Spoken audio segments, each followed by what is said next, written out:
इससे पहले किस किसने सुना है?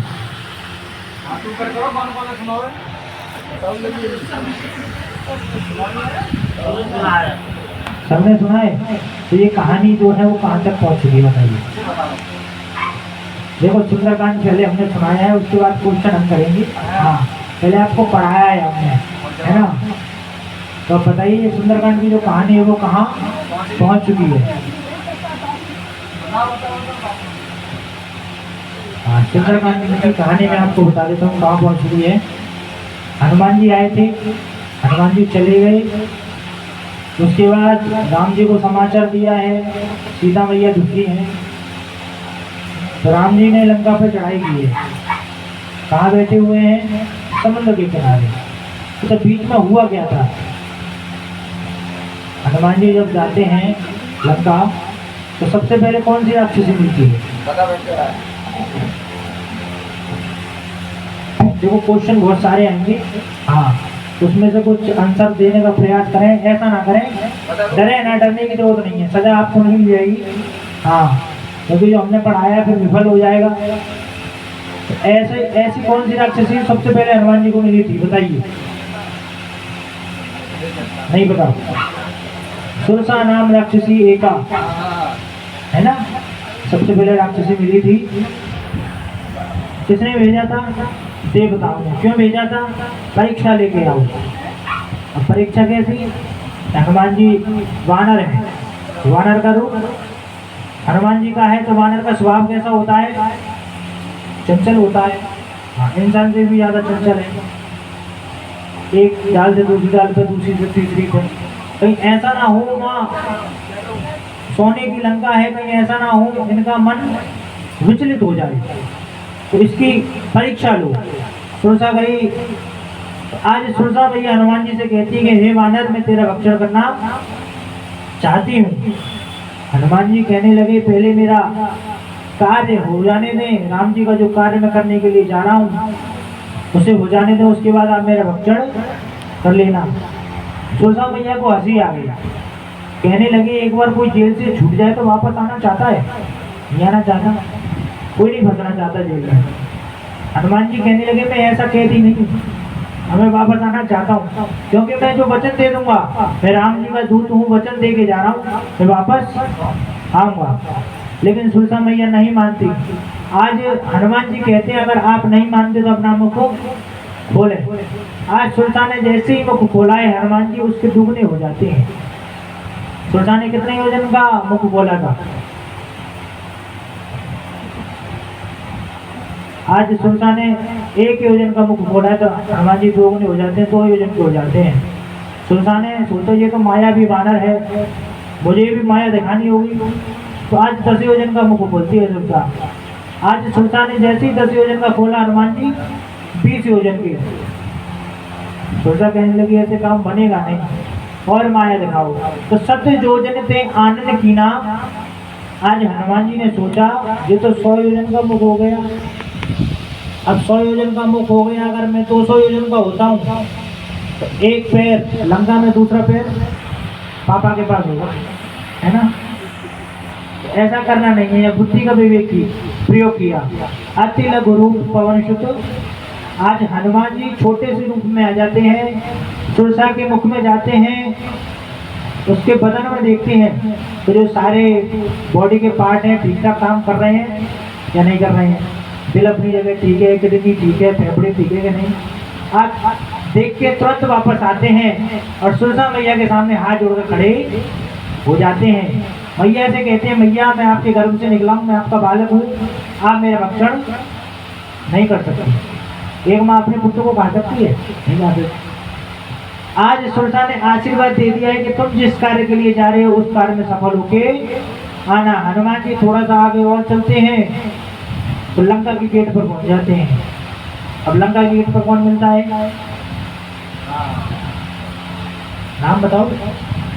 हाँ, सब मुझसे बड़ी ही बैठी हूँ, यहाँ छोटा कोई नहीं होगा। हाँ, तो बताने का प्रयास करें। नाम लंकिनी निश्चर। अब लंकिनी है कौन? Who is Lankini?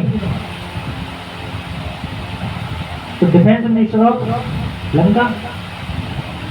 है ना, सुरक्षा की पहरेदारी तो करती थी लंकिनी। आज जैसे ही हनुमान जी ने मसक समान रूप कपि धरई, लंक्यो चले सुमर नर हरि। आज हनुमान जी ने मसक के समान रूप बनाया है।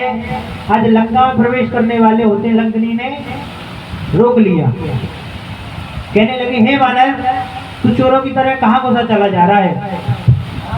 आज हनुमान जी कहने लगे चोर कह रही है मुझसे,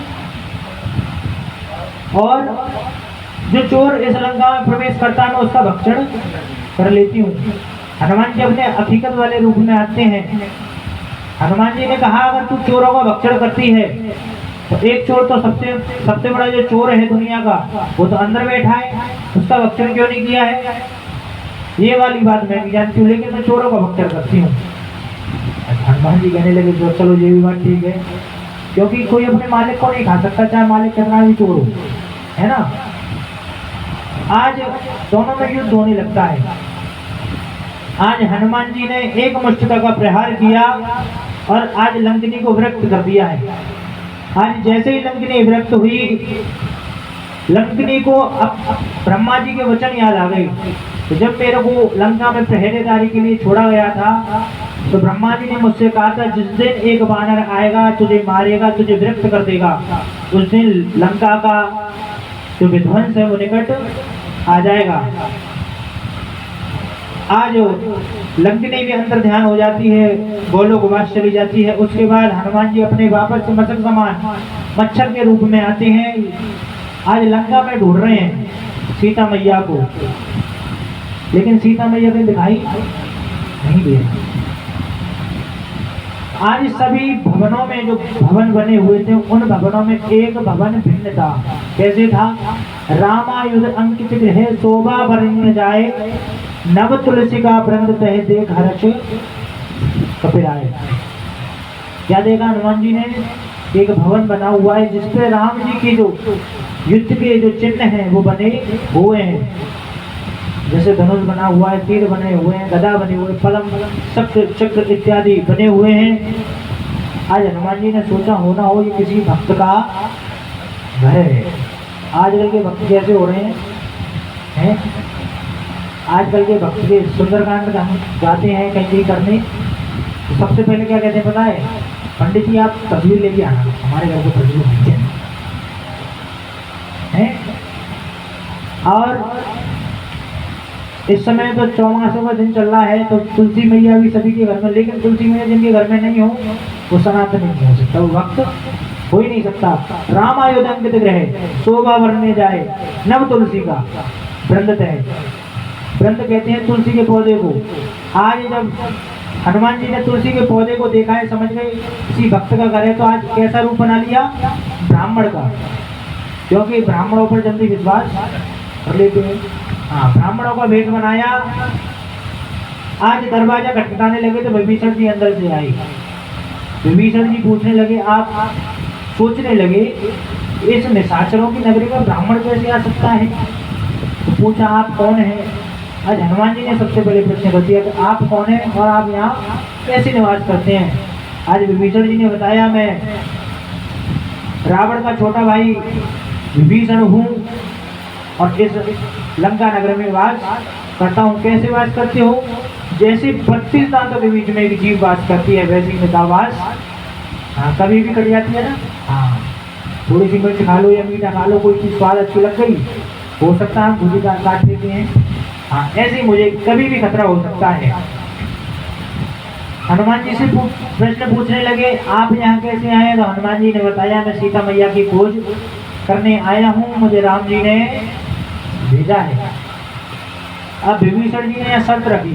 कौन सी शर्त रखी, भक्ति दोनों की अधूरी है, आप मुझे बाबा से मिलवा दोगे, राम जी से मिलवा दोगे तो मैं आपको सीता मैया से मिलवा दूंगा। इधर हनुमान जी ने राम जी से तो मिल लिए थे लेकिन सीता मैया से नहीं मिले थे, दोनों की भक्ति अधूरी है। दोनों ने एक दूसरे से वादा किया मैं आपको सीता मैया से मिलाऊंगा और मैं आपको राम जी से मिलाऊंगा। आज विभीषण जी ने अपना वादा निभाया। आप थोड़ा सा आगे जाओगे तो एक अदृश्य वाटिका दिखाई देगी। और वो कैसे दिखाई देगी, किसी निशाचर से मिलना। उसके बाद आपको वह दृश्य वाटिका दिखाई देगी। आज जब निशाचर से मिले हनुमान जी अशोक वाटिका में प्रवेश करते हैं तो क्या देखते हैं, तो जो रावण था सीता मैया से वार्तालाप कर रहा था।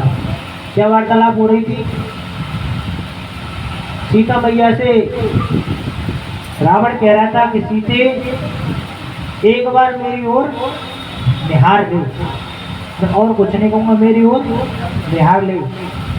आज सीता मैया ने तृण धरी ओट कहते वेदे ही सुमन अवधपति परम स्नेही। आज धरती से एक तिनका उठाया है और उसका सहारा लेकर आज रावण से कहने लगती है सीता मैया कि अपने आप को तू खद्दोत के समान समझ। अच्छा, खद्दोत किसे कहती है? हाँ, खद्दोत किसे कहते हैं? जुगनू जानते हो? जुगनू किसे कहते हैं? जुगनू, हाँ, जो रात को पतंग भी जिसे कहते हैं। हाँ, मतलब बिना टोरेंट वाली लाइट। हाँ, तो आज अपने आप को तो जुगनू के समान समझ और राम को किसके समान? भानु के समान। जैसे जब एक भानु की किरण आती है, सूर्य की किरण आती है, तो जो लाखों करोड़ों जुगनू होते हैं तो क्या हो जाते हैं? विलुप्त हो जाते हैं, नष्ट हो जाते हैं। ऐसे अपने आप को समझ। आज सीता मैया कहते कहते इतने दुख में हो जाती हैं। आज रावण की जो चंद्रहास तलवार है उससे सीता मैया कहती हैं कि चंद्रहास हर मम प्रतापम रघुपति विरह अनल संजातम। कि जो चंद्रहास तलवार है, जो उसकी शीतल जो धार कहते हैं, धार जो शीतल धार है, इसके धार से मेरे जो अंत जो दुख के अंत हैं उनका अंत हो जाए। आज जब मैया ने